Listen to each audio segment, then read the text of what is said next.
consciousness which is in the infinite mind of God, and in man is determined by the concept or belief that is held in mind.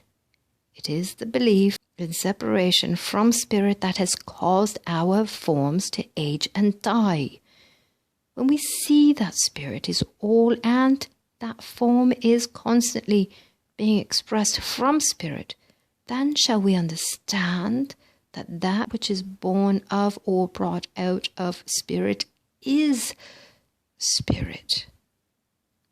The next great truth to be revealed through this consciousness is that each individual, being a concept of divine mind, is held in that mind as a perfect idea.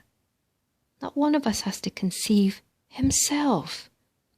We have been perfectly conceived and are always held in the perfect mind of God as perfect beings. By having this realization brought to our consciousness, we can contact the divine mind and so reconceive what God has already conceived for us. This is what Jesus called being born again. It is the great gift the silence has to offer us.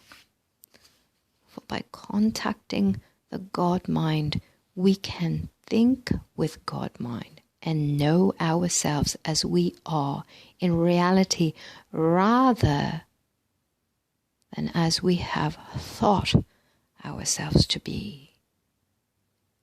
We contact God mind through true thought and so bring forth a true expression, whereas in the past, perhaps through untrue thought, we have brought forth an untrue expression.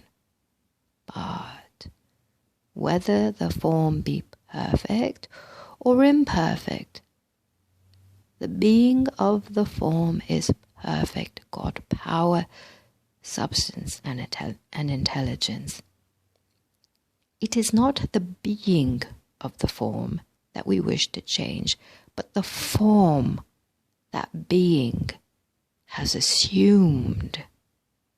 This is to be done through the renewing of the mind, or through the change from the imperfect to the perfect concept, from the thought of man to the thought of God.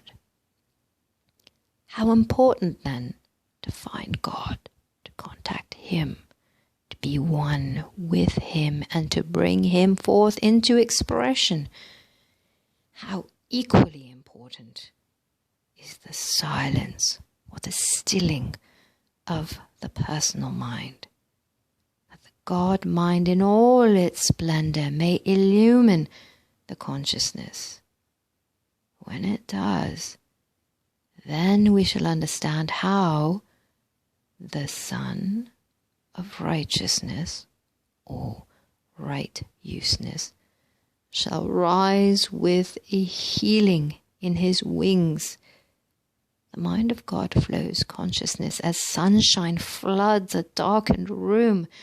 The infusion of the universal mind into the personal mind is like the entrance of the vastness of the outside air into the impurity of that which has long been held in some close compartment.